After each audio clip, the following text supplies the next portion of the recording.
ini ternyata tahu, syukur alhamdulillah jalan lancar. Saya juga malah kira hujan Cuman perjalanan saya ternyata memang tidak terlalu banyak kendaraan di jalan. Hmm. Kita sampai di jam sama waktu kemarin datang, ada sekitar 10 menit juga di luar. masih Yang kamu sih ini orangnya tank pak waktu ya. saya coba, ya, makanya saya kemarin waktu terlambat itu kan agak pose-pose datang Iya, karena tidak yang nyaman marahnya. atau ya yang light itu. Iya, yang Ya, tadi.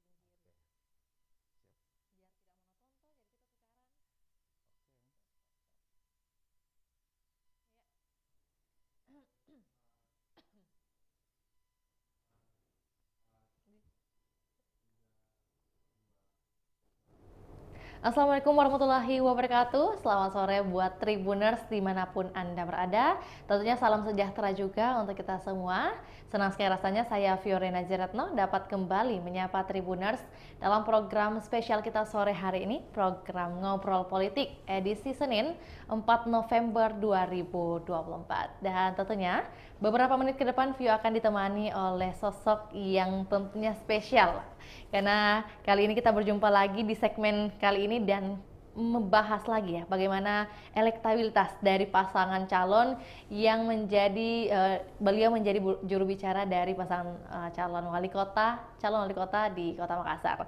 Dan untuk itu kita akan bahas tema kita di hari ini menyoal sehati peringkat 2 di survei Institut. Bersama narasumber kita sudah hadir di studio ada Kak Moses Mustakfir Sabri selaku juru bicara tim Sehati. Dan langsung saja kita sapa. Selamat sore Kak Moses. Selamat sore. Assalamualaikum warahmatullahi wabarakatuh. Jumpa lagi. Jumpa lagi. Iya, bagaimana kabar? Alhamdulillah. Iya, walaupun di luar cuaca tidak mendukung ya. Tapi sebuah kesyukuran karena hujan sudah mulai turun. Oke. Iya. Walaupun cuaca hujan, tapi harus menjadi bersyukur juga gitu ya. Kita diajar untuk bersyukur. Oke. Kak Moses, berarti hari ini agenda sama Bapak atau Ibu ada yang diikuti oleh Kak Moses? Saya hari ini nanti malam baru mengikuti. Berarti ada pembagian gitu ya. Iya. Oke. Dan biasanya nanti per hari ini ada agenda apa aja? Agenda-agendanya tidak lepas. Yang pertama kita mulai dari salat subuh berjamaah, habis itu ngopi, habis itu ketemu tokoh, habis itu ketemu dengan masyarakat. Yang pastinya hasil survei ini semakin menunjukkan bahwa gaspol terhadap kinerja untuk meraih kemenangan. Ini cuma tinggal 3 lap, kalau dalam motor GP ini kan cuma tinggal 3 lap. 3 lap dan putaran-putaran menjelang akhir itulah yang akan menentukan. Maksimalisasi dari seluruh potensi yang ada itu kita akan keluarkan semua. Oke, tinggal 23 hari menuju pemilihan ya, 27 November nanti 2024. Dan ini kita akan membagikan informasi lagi nih yang tentunya dibutuhkan oleh masyarakat untuk lebih mengenal bagaimana pasangan calon khususnya Sehati, karena yang hadir hari ini ada pasangan atau dari juru bicara pasangan Sehati. Dan lebih spesial karena kita akan bahas bagaimana mengenai survei nih Kak Moses. Siap. Ya, jadi kemarin tepatnya oleh lembaga riset dan survei Insert Institute yang merilis hasil survei untuk Pilkada Makassar 2024 dan hasilnya Sehati sudah peringkat kedua. Wah, congratulations, alhamdulillah. Tribuners, mantap. Sementara ada pasangan mulia yang tetap di peringkat teratas. Apa tanggapan dari Kak Moses tentang hasil survei ini? Ya, saya yang harus saya garis bawahi awal bahwa hasil lembaga survei, hasil lembaga survei adalah merupakan hasil ilmiah. Iya, hasil ilmiah yang didasarkan pada profesionalisme dan metodologi ilmiah dan dipertanggungjawabkan oleh masing-masing lembaga tersebut. Saya memandangnya seperti itu. Nah, kalau misalnya kita mau mengacu dari semua lembaga survei yang telah mengeluarkan dan telah merilis survei, saya ingin mengambil dari awal dulu hasil lembaga survei SMRC ketika Saiful Mujani riset dan konsultan. Kalau kita lihat dari bulan Juni dia merilis survei, masih belum ada pasangan tunggal. Posisi untuk kemudian dia melakukan survei terhadap 4 calon. Yang pertama Api, yang kedua Ibu Indira, 3 Andi Seto, kemudian keempat adalah Rustin Abdullah. Hasilnya 35% ya bulan Juni ya, yang dirilis itu 35% itu suaranya API. Yeah. Kemudian 26%, mudah-mudahan saya tidak salah, dan antara 28 itu Ibu Indira, dan 10%, 10,9 itu Pak Andi Seto, dan 8 Rusdin. Kemudian ada hasil survei yang sebelum Inser merilis itu, ada hasil survei yang dilakukan oleh indikator, kemudian parameter, dan CRC. Kalau misalnya kita lihat dari survei yang dikeluarkan oleh indikator, ternyata dia sudah meliris hasil survei di bulan Oktober. Bulan Oktober ternyata survei itu menunjukkan kenaikan tren daripada elektabilitas Andi Seto, apalagi setelah berpasangan. Ya, dia sudah menempati urutan di mana dia sudah hasil indikator itu 18 di bulan Oktober, 18, sekian persen.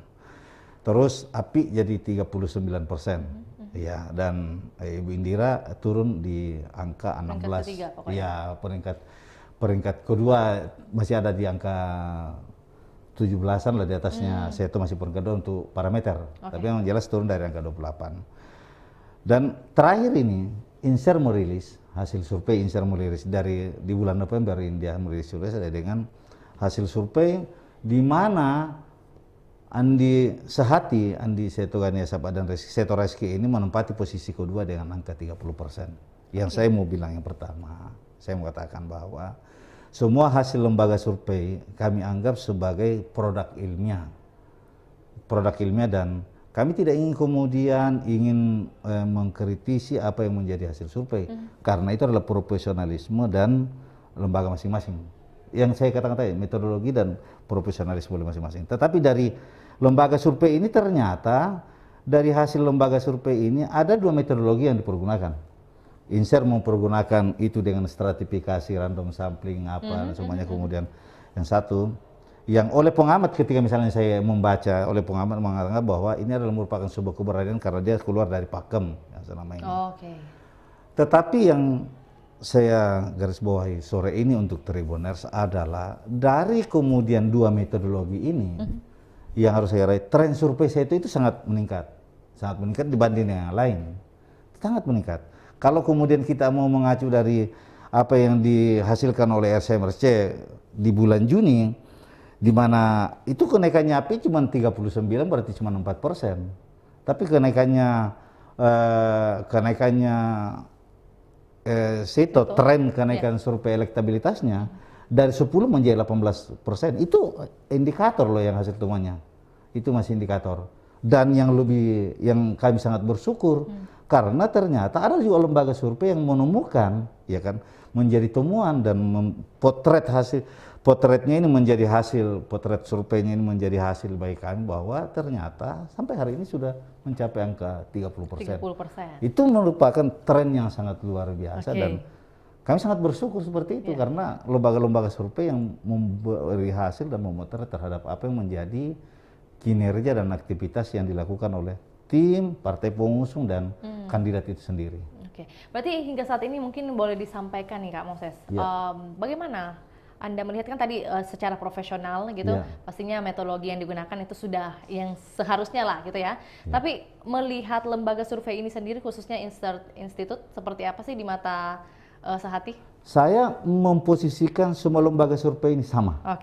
Sama, bahwa produk yang dihasilkan itu adalah produk ilmiah, hasil dari sebuah profesionalisme dan hasil dari sebuah metodologi ilmiah yang diakui bahwa itu adalah merupakan metodologi yang benar yang dijalankan oleh masing-masing. Berarti tidak ada satupun atau 2 yang istimewa gitu? Tidak ada. Kami, makanya saya bilang kami ini ada lembaga nasional. Agar lembaga nasional, kalau misalnya Inser merilis kemarin dengan 30/8, selisih 8%, ada lembaga nasional juga yang menjadikan Sehati sebagai klien. Ya kan? Lembaga nasional ini justru lebih mengejutkan lagi. Dia itu melakukan survei per 2 bulan, dimulai dari bulan April, yang mendampingi mulai dari Seto, masih Andi Seto Ganiasapa masih sendiri sampai pasangan, dia tetap justru hasilnya itu lebih mencengangkan bagi kami. Ya kan? Justru lebih sedikit lagi. Cuma tinggal beda tipis lah. lebih kecil dari apa yang dihasilkan oleh Inser itu sendiri. Tapi kan kami tidak ingin masuk begitu karena kami belum saatnya untuk merilis hasil survei yang dilakukan oleh lembaga nasional yang mendampingi saat ini. Kami masih mengikuti irama hasil-hasil lembaga survei yang disampaikan oleh masing-masing lembaga survei itu. Dan posisinya sama menurut saya. Dia punya metodologi, dia punya proporsionalisme, dan pemilik lembaga survei ini akan mempertanggungjawabkan. Iya, dia akan mempertanggungjawabkan sesuai dengan pertanggungjawaban sebagai lembaga survei. Kami tidak masuk di wilayah situ. Kami hanya menganggap syukur, alhamdulillah, trennya sangat meningkat. Dan ya ini sekali lagi, ini MotoGP ini cuma tinggal 3 lap. Kami akan memaksimalkan. Kami masih menganggap hal-hal yang biasa saja, masih memainkan irama, mengikuti iramanya itu. Ya, itu dari segi pertanyaan menyoal lembaga survei. Lantas dari tren positif yang terjadi ini kan kenaikannya di angka 30%. Lantas untuk Sehati nih, pasangan Sehati. Kira-kira faktor apa yang mendukung hal tersebut bisa terjadi? Apakah dampak dari debat kemarin? Banyak hal yang mempengaruhi. Menurut kami, bahwa setelah hasil survei seperti ini kemudian kami mengevaluasi secara internal, alhamdulillah kita sangat bersyukur, baik yang dilakukan oleh lembaga-lembaga survei dengan metodologi yang sama maupun lembaga survei dengan metodologi yang lain yang dipergunakan. Kita mengukur saja tren kenaikannya itu menunjukkan bahwa ada beberapa hal yang sangat positif yang dinilai oleh masyarakat bahwa pasangan Andi Seto ini bisa membawa aspirasinya, bisa menjadi wali kota Makassar. Inilah wali kota yang kami inginkan, sehingga jadi seperti itu. Baik dari sisi yang pertama mungkin itu penguatan pada sisi program-program yang merakyat yang disampaikan, pemberdayaan UMKM, kemudian yang gratis-gratis yang sudah pernah kita sampaikan di tempat ini. Kemudian yang paling memberi juga respon yang sangat positif bagi kami adalah ya karena Bapak Prabowo baru selesai dilantik menjadi Presiden Republik Indonesia. Itu juga menjadi sebuah hal yang sangat berpengaruh terhadap bagaimana kemudian memberikan kenaikan. Kenapa? Karena di tempat ini juga saya pernah menyatakan bahwa dia merupakan anak ideologis dari Prabowo itu sendiri. Terus yang kemudian yang kedua, yang bisa memahami dan bisa mengetahui pas terhadap apa alam pikiran yang ingin dibangun oleh Bapak Presiden Republik Indonesia yang betul-betul mencintai rakyat Indonesia, Bapak Presiden Prabowo, adalah Andi Seto dengan perangkat partainya juga sebagai orang kader Gerindra, ya, di mana Gerindra menunjuk langsung seperti itu. Yang kemudian ya tingkat masif yang dilakukan oleh aktivitas yang dilakukan oleh tim pengusung Partai Gerindra, teman-teman Nasdem, teman-teman Partai Amanat Nasional, teman-teman PSI, bahu-membahu memang turun ke masyarakat, menemui masyarakat, meyakinkan masyarakat bahwa inilah figur kami yang muda dan berpengalaman ini yang pas untuk melanjutkan yang kemudian proses peralihan dari Pak Dhani ini kemudian inilah yang paling pas untuk kemudian bisa melanjutkan sebuah proses pembangunan yang betul-betul memberikan kesejahteraan pada masyarakat dan sebagaimana visinya Makassar Kota Nyaman atau bisa dikatakan Makassar kota kita untuk semua karena Makassar kota nyaman yang inklusif. Itu sebenarnya yang sangat berpengaruh. Di samping itu memang karena ya kita ini anti baring. Ya, tim sukses kita ini anti baring. Anti rebahan ya? Anti baring, anti rebahan. Kita ini anti rebahan. Betul-betul memicu bahwa kita punya niat yang sama. Bahwa kepemimpinan itu akan memberikan arti pada proses perubahan dan pada proses keberlanjutan untuk kesejahteraan masyarakat itu sendiri. Pemimpin itu penting.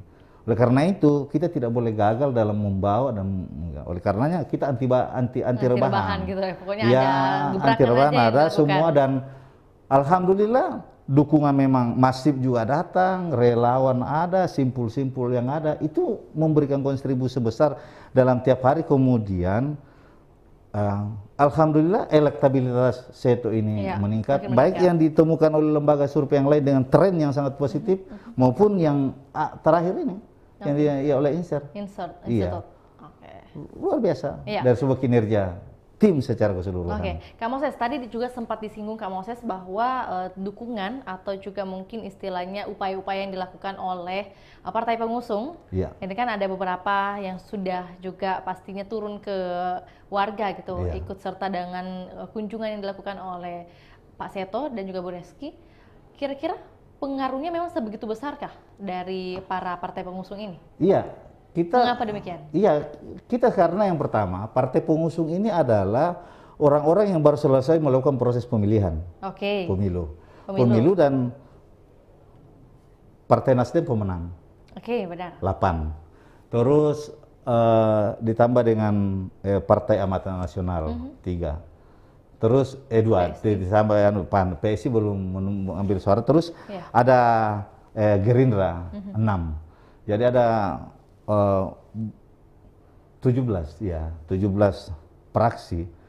Yang kalau misalnya 17 ini sebenarnya tidak cukup sebenarnya Pak kandidat kami. Kalau misalnya dibuatkan jadwal itu, jadwalnya misalnya jadwalnya cuma 20 kali, misalnya 15 kali mulai dari keluar salat subuh itu. Iya. Apa kemudian untung sekarang ini sudah dibagi proses perjalanan, tidak menyatu lagi untuk mengantisipasi juga dengan banyaknya permintaan untuk pertemuan, karena kami sangat kami percaya bahwa berjabat tangan langsung dengan warga itu akan memberikan respon yang sangat positif dari warga itu sendiri. Dari masyarakat itu sendiri akan memberikan respon yang sangat bagus ketika misalnya kandidat kami yang turun, atau kami ini yang khususnya dari praksi-praksi ini kembali kemudian mempromosikan dan membawa Pak Andreas. Jadi mereka semua itu dari sisi praksinya saja 17 orang, kalau misalnya dia bikin jadwal untuk dalam sebuah pertemuan di dapil masing-masing, itu sudah berapa kali misalnya. Dari 3 jadwal saja yang disusun itu berarti sudah 40, butuh 4 hari, mana relawan, mana ini. Sehingga tokoh-tokoh yang ini kita bagi saja secara keseluruhan ya. Yang masih di dapil masing-masing, anggota DPR yang baru terpilih, dimanfaatkan kembali tim suksesnya secara keseluruhan. Gitu. Dan nyatanya, faktanya hari ini itu terbukti dari semua yang dilakukan oleh tim dengan kenaikan tren dan hasil terpotret oleh hasil survei. Ya terkonfirmasi dengan beberapa temuan-temuan yang dilakukan oleh lembaga-lembaga survei yang ada. Oke, itu kan berdasarkan upaya langsung terjun ke lapangan begitu ya. Kalau pertanyaannya saya ubah sedikit, menyoal seberapa efektifkah tagline Makassar Kota Nyaman yang telah diusung oleh Pak Seto dan juga Pak Reski dalam memengaruhi tren elektoralnya? Ya, karena Makassar Kota Nyaman ini kan kita buat dengan beberapa item-item program dalam visi misi itu, termasuk dengan nyaman di rumah, nyaman di lingkungan, nyaman infrastruktur, nyaman perhubungan, apa dan semuanya. Dan ternyata itu sangat diterima oleh masyarakat. Taruh misalnya nyaman di bidang kesehatan yang pernah kita bahas di sini. Ternyata memang saya beberapa kali mengikut. Ada beberapa tunggakan masyarakat memang yang tidak membayar, dan ketika misalnya mengalami, jadi ini bukan persoalan BPJS gratis yang tidak membayar sehingga agak berat untuk dilayani, dan kita pertegas bahwa semua nantinya itu hanya berbasis KTP semua, dan itu sangat direspon sekali. Terbukti saya mendengar langsung dari warga bahwa kami mengalami kendala tidak membayar misalnya, ada tunggakan apa dan semuanya, dan Pak Wali Kota mengatakan kalau terpilih jadi Wali Kota berbasis KTP saja, semua bisa diselesaikan oleh pemerintah kota. Apalagi prinsipnya saya beberapa kali dengar, bagi Pak Andi Seto, semua PAD yang begitu maksimal 2 triliun bisa kita capai lebih apa dan semuanya. Kalau untuk dikembalikan kepada masyarakat, kenapa mesti harus kita irit-irit kalau untuk kepentingan masyarakat? Kalau memang untuk tujuannya bagi kesejahteraan masyarakat, tujuannya bagi kesehatan masyarakat, tujuannya bagi pendidikan bagi masyarakat, tujuannya bagi infrastruktur masyarakat, atau yang ingin diberikan kepada masyarakat, tokoh-tokoh masyarakat apa semua, kesejahteraan para pengelola sampah dan semuanya yang kemudian harus kita tingkatkan supaya jangan kita terlalu berdebat pada persoalan iuran sampah gratis, yang tetap kami konsisten bahwa ada sampah iuran gratis yang bisa kita lakukan, sampah iuran gratis itu yang ada di rumah-rumah penduduk itu. Tetapi harus kita balik bahwa dari semua proses APBD, PAD yang dihasilkan dari proses sampah, misalnya saya keluar dulu dari situ, proses sampah itu juga akan diberikan pada peningkatan kualitas pengelolaan sampah di Kota Makassar sekaligus peningkatan kualitas hidup bagi sumber daya manusia yang bergerak di bidang sampah. Betul. Iya, bayangkan berapa gajinya penyapu jalan, berapa gajinya yang angkut sampah mulai dari jam 6. Penyapu jalan itu dari jam 4 kesan dia sudah berkeliling, mungkin jaraknya 3 kilo dia harus selesaikan. Itu semua sudah menjadi bagian dari Makassar Kota Nyaman, kemudian kita untuk merespon untuk peningkatan kualitas sumber daya. Tapi kalau kita bertanya apakah visi Kota Makassar Nyaman ini berpengaruh? Sangat berpengaruh. Karena kita akan menjelaskan bahwa Makassar Kota Nyaman yang inklusif, berdaya saing dan berkelanjutan itu adalah merupakan visi untuk kesejahteraan masyarakat secara keseluruhan memang yang kita inginkan. Oke. Jadi maksudnya kalau misalnya pertanyaan-pertanyaan Tribuners gitu kan, bagaimana upaya dari tim Sehati untuk bisa mempertahankan nih, atau juga bukan mempertahankan saja, tapi kan ingin ke langkah meningkatkan lagi nih, menjadi nomor 1 di lembaga survei manapun. Kira-kira upaya yang akan dilakukan seperti apa per hari ini? Ya, per hari ini kalau kita mau melihat tren, ya saya kembali lagi, ini balapan, ya ini balapan. Kalau tahun 90-an dengan sampai tahun 2000-an dengan gayanya Valentino Rossi itu yang terkadang startnya itu dari 13 tetapi sangat memainkan irama, memasuki 3 lap terakhir. Kalau bukan posisi kedua ya dia posisi ketiga. Ya, tapi kebanyakan di posisi kedua hanya untuk siap-siap ya kan. Yang di depannya sudah cemas-cemas, siapa ini yang di belakang saya? Wih, ternyata Valentino Rossi ini yang melambung dengan kekuatan yang insya Allah kita akan maksimalkan di 3 lap terakhir ini. Ya, cuma tinggal 3 minggu, 23 hari lagi. Iya, benar. Kita maksimalkan seluruh potensi yang ada, dan untuk apakah ini bisa kami selesaikan menjadi nomor 1, insya Allah. Kita tunggu rilis lembaga nasional yang sudah kami siapkan, tetapi masih sementara bekerja dengan metodologinya masing-masing, dengan profesionalismenya, dan insya Allah kita akan rilis menjelang pemilihan. Oh, berarti ada dari Sehati sendiri ada lembaga surveinya sendiri? Lembaga nasional yang sangat kredibel. Kemudian saya tidak ingin menyampaikan karena itu adalah bagian dari strategi dan dapur kami. Oke, berarti masih yang menjadi rahasia ya? Iya, menjadi masih rahasia, dan cuman satu aja sedikit yang bisa saya sampaikan. Baik. Dari hasil inser perbeda 8, itu sebenarnya kalau hasil dari lembaga survei nasional yang dampingi Sehati, itu justru semakin tipis lagi.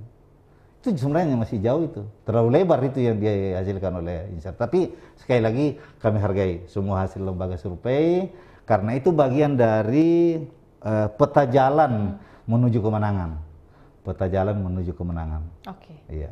Dengan waktu yang tinggal 20 harian saja nih, Kak Moses, apa saja peluang yang bisa dilakukan oleh pasangan saat ini? Apakah mungkin stagnan dalam agenda sholat subuh saja, kemudian bagaimana menyasar rakyat-rakyat, atau juga ikut serta dalam tokoh-tokoh fraksi-fraksi partai pendukung, atau mungkin ada peluang lain yang akan dilakukan nih?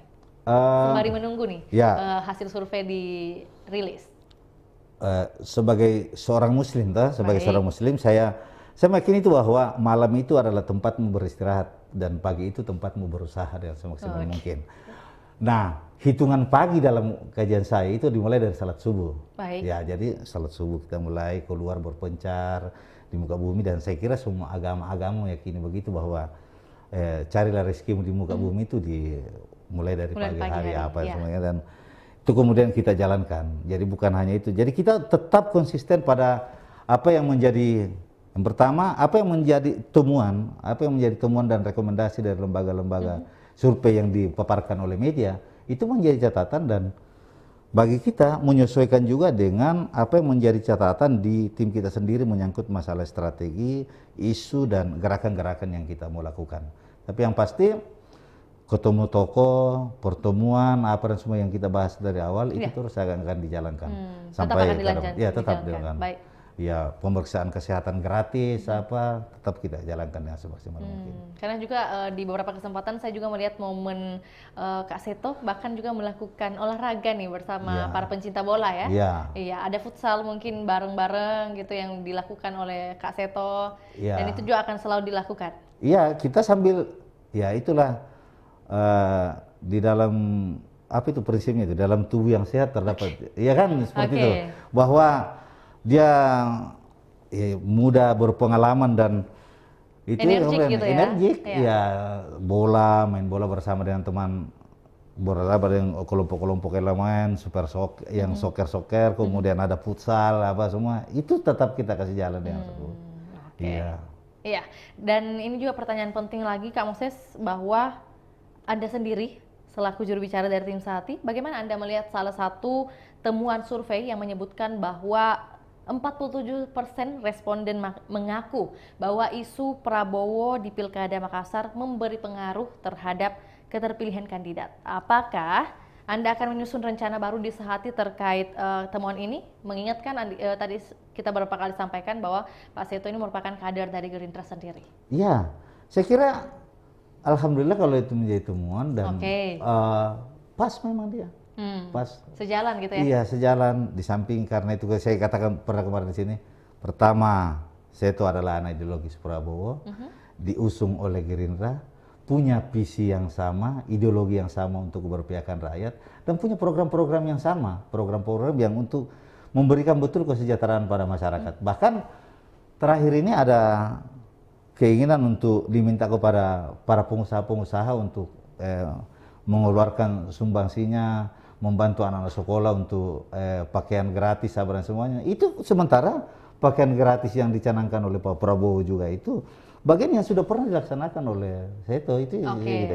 Sehingga di daerah semuanya. Iya, di daerah waktu dia menjadi bupati. Sehingga ada orang yang ikut memprogramkan itu. Saya hanya ingin menyampaikan itu mereka baru janji-janji, mereka semua baru berjanji, sementara kita sudah melaksanakan dengan baik. Cuma tinggal kita bagaimana kemudian mengatur. Dan di tempat ini juga kemarin pernah saya katakan bahwa kalau urusan baju sekolah dan semuanya saya tutup mata kalau dalam sisi APBD. Tidak boleh dilanjutkan pembicaraan APBD kalau kita belum menyelesaikan untuk berapapun juga uang yang dibutuhkan oleh pakaian gratis. Sehingga Bapak Presiden ini, Bapak Prabowo yang diusung oleh Komite Koalisi Indonesia Maju juga, di dalamnya ada PAN, di dalamnya ada PSI, kemudian di dalamnya ada Nasdem juga yang merupakan partai yang berkoalisi, sehingga ya memang pas bahwa yang pas mengusung Prabowo di Kota Makassar itu adalah Andi Seto. Jadi kalau orang mengatakan Prabowo presidenku, Andi Seto wali kotaku, itu pas. Itu yang pas tuh ya. Karena sejalan dengan itu ya partainya gitu ya. Jadi turunannya lebih mudah gitu ya, dari pusat ke daerah. Iya, pola komunikasi untuk semua item-item program yang masuk. Apalagi loh, ingat Makassar ini bagian dari yang sangat strategis untuk urusan secara nasional. Dia punya penduduk 1,4, DPT-nya 1 juta lebih, sehingga apa yang menjadi skala kepentingan Kota Makassar harus direspon cepat oleh pusat. Dan yang bisa melihat seperti itu, kenapa bisa cepat direspon itu, karena ya kita sudah searah, sepemikiran, dan sudah dikenal, bahkan tidak ada hubungan mereka semua, cuma tinggal disusun secara baik dan dilaksanakan penuh tanggung jawab. Itu kan dari sisi positifnya Kak Moses. Kira-kira kalau muncul pertanyaan dari kita lihat sudut pandang negatif nih, kira-kira responden kan sudah banyak, ada 39 responden yang kami dapatkan datanya, 39 responden yang menyatakan bahwa Sehati ini dipilih atau juga diusung karena merupakan bagian dari Gerindra. Maksudnya ini kan seakan-akan kayak stigmanya Sehati ini diusung karena dari Gerindra nih. Ada dukungan nih dari Partai Gerindra. Kira-kira tanggapan Kak Moses seperti apa? Iya, memang tidak bisa dipisahkan. Berarti tidak masalah gitu ya? Iya, justru itu kemudian modal besar dari Pak Seto karena diusung oleh Gerindra, dan memang dia sebagai pengurus dan kader Gerindra. Ya, bahkan dia ada jabatan khusus kemarin sebagai kepala bupati, mengetahui satu jabatan samping di internal Gerindra itu yang bertanggung jawab langsung kepada Ketua Umum Bapak Prabowo terhadap kinerja para bupati seluruh Indonesia yang diusung oleh Gerindra.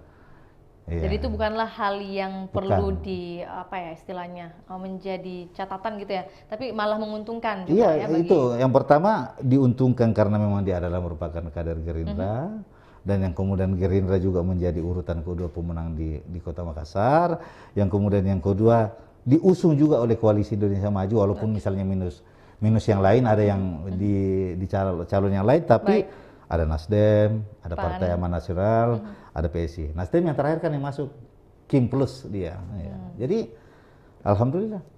Nah, kalau kemudian itu menyatu semua ini memberi dampak yang sangat besar bagi kemenangan Sehati itu sendiri. Oke, iya. Ini ada juga catatan penting lagi, Kak Moses. Iya, siap. Kami juga butuh penjelasan nih ya, sekaligus sikap Anda selaku pihak Sehati tentang temuan bahwa 58% dari 2.200 responden mengaku politik uang mempengaruhi sikap warga di sekitarnya untuk memilih kandidat. Iya. Juga bahwa 34,2% mengaku akan mengubah pilihannya jika menerima pemberian dalam bentuk uang.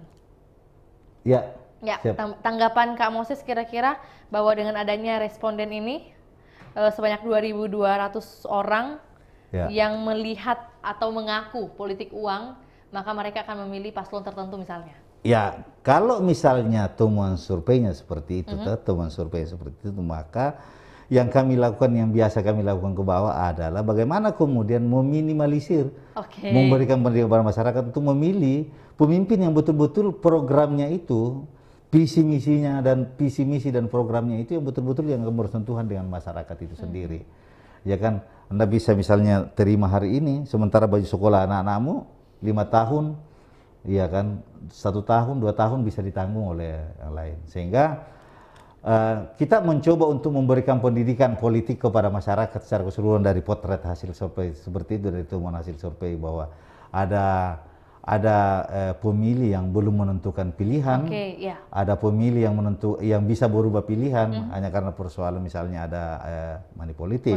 Itu kemudian kami kencangkan dengan melalui pendidikan politik kepada masyarakat oleh seluruh elemen-elemen yang ada, bahwa bila pemimpin yang betul-betul punya visi misi yang seperti yang diemban oleh Makassar Kota Nyaman itu, yang diemban oleh Andi Seto, ya kan, tinggalkan politik uang, karena politik uang itu boleh jadi itu akan menjadi tidak menjadikan program-program untuk kesejahteraan nanti ke depannya ketika misalnya itu. Ya, kita berarti coba. Berarti dalam hal ini Sehati memang senantiasa memberikan edukasi politik, begitu ya? Siap, itu yang paling utama. Ya, kita harus. Makanya saya juga merasakan bagaimana kemudian ini menjadi temuan dari lembaga survei, sehingga temuan itu menjadi pelajaran bagi kita semua, bahwa kita harus kencangkan dengan memberikan edukasi pendidikan politik kepada masyarakat.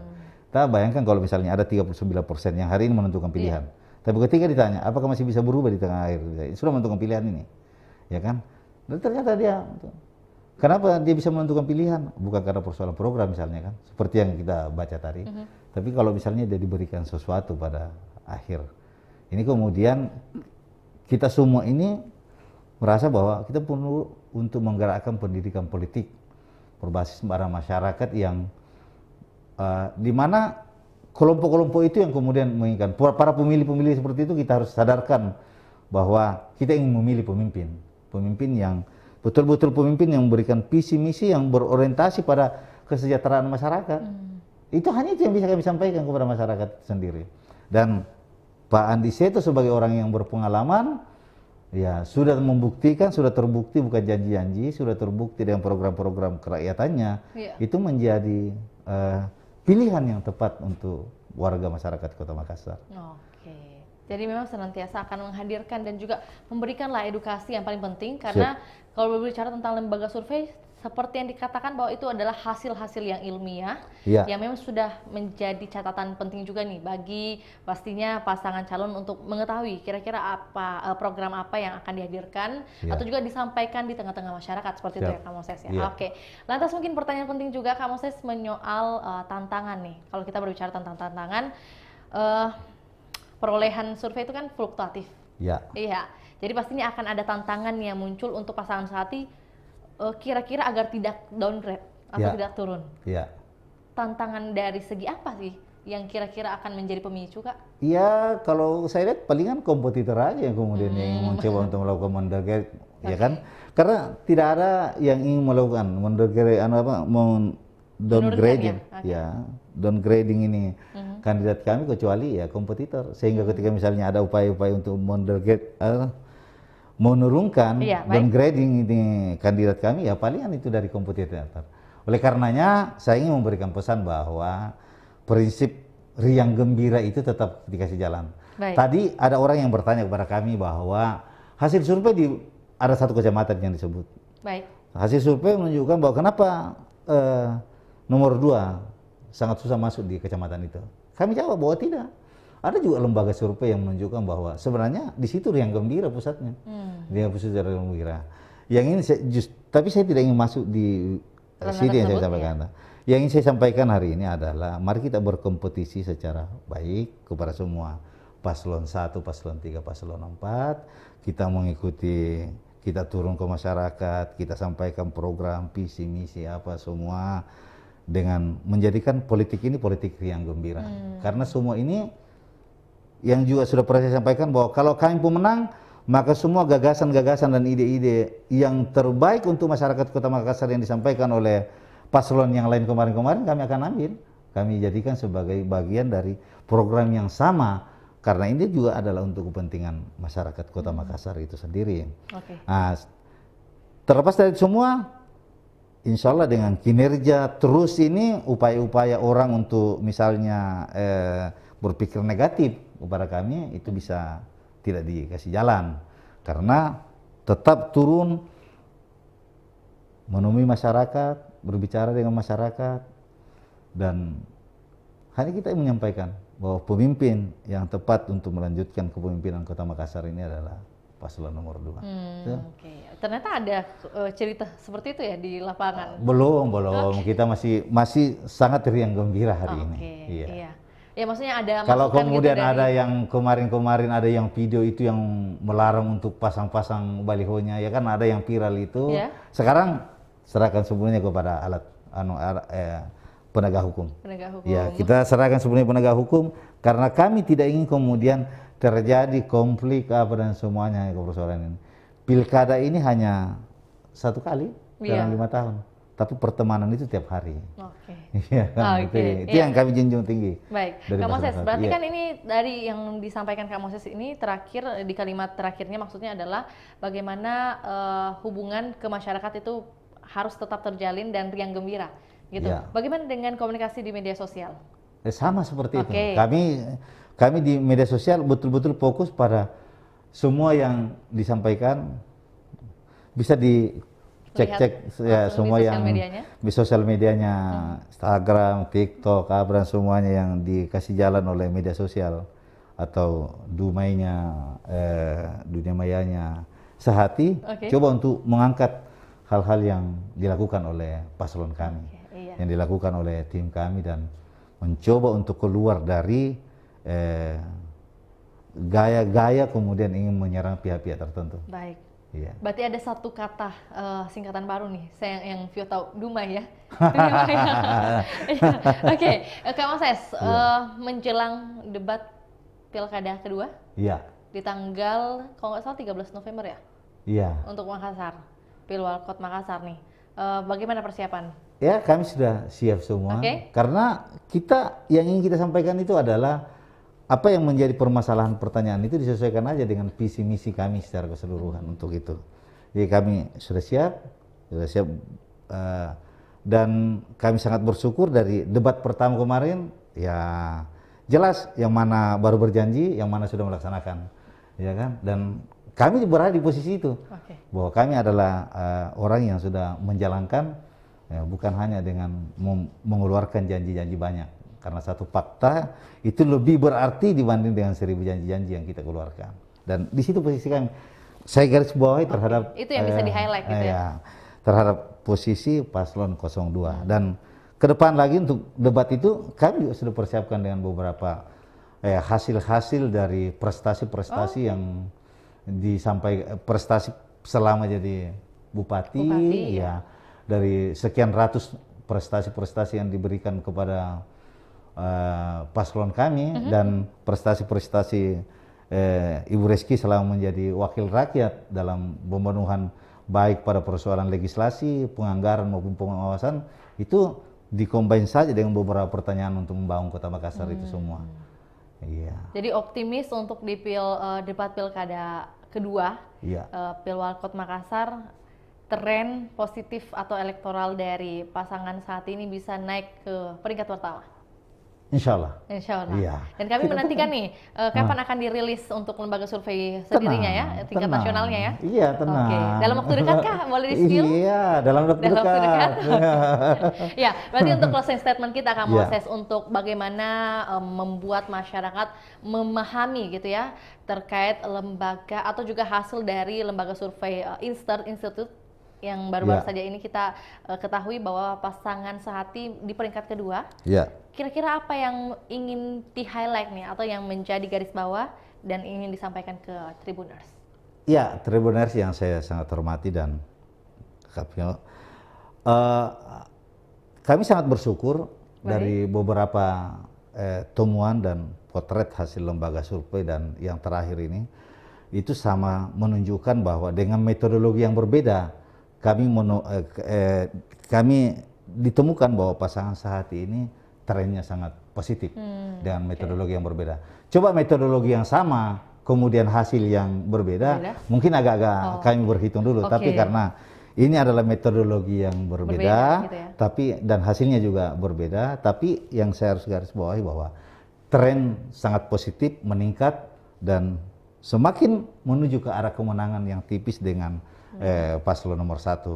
Dan tidak lepas dari semua itu peran dari tim relawan yang bekerja maksimal, partai pengusung, dan yang lebih-lebih itu adalah kandidat kami yang anti rebahan, anti rebahan betul-betul untuk berbuat yang terbaik buat masyarakat. Kita datang ke masyarakat bisik-bisik, kita datang ke masyarakat sampaikan apa yang menjadi keinginan kita dan apa yang menjadi keinginannya, kemudian disesuaikan dengan Makassar Kota Nyaman. Dan yang paling terakhir, pasti saya akan minta bantu. Kita menyampaikan kepada masyarakat, kita bantu, kita tolong, kita pilih ini. Karena ini adalah merupakan pilihan yang tepat untuk kesejahteraan masyarakat. Sehati, paslon nomor 2. Itu yang paling utama. Baik. Terima kasih Kak Moses atas informasinya. Kami menunggu pokoknya update terbaru dari paslon sehati ini. Kira-kira gebrakan apa lagi nih yang akan muncul dalam waktu dekat ya? Iya, apalagi menyoal hasil tren survei tingkat nasional lah. Insya Allah kita akan melihat bahwa di depan ada kemenangan bagi sehati, bukan yang lain. Baik. Terima kasih Kak Moses atas waktunya sudah mampir ke studio Tribun Timur nih. Dan tentunya semoga informasi yang kami bagikan ini bisa bermanfaat bagi masyarakat, dan tentunya yang paling sering Vio sampaikan bahwa masyarakat bisa lebih mengenal lah pasangan calon untuk dipilih nanti di Pilkada 2024. 27 November 2024 hari Rabu Tribuners. Baik. Dan terima kasih juga pastinya Kak, sehat sukses selalu Kak Moses. Sama-sama. Kita sampai bertemu lagi di segmen berikutnya atau di waktu yang akan datang Kak ya. Baik, terima kasih juga buat Tribuners yang hingga saat ini setia menyaksikan program Ngobrol Politik, dan semoga informasi yang dibagikan oleh Kak Moses tadi bisa menjadi wawasan baru bagi kita semua dan khususnya bagi Tribuners di Kota Makassar. Akhir kata, saya Fiorena Jeretno mewakili Kak Moses dan juga tim pamit undur diri. Selamat sore dan sampai jumpa. Assalamualaikum warahmatullahi wabarakatuh. Thank you. Download Tribun X sekarang. Menghadirkan lokal menjadi Indonesia.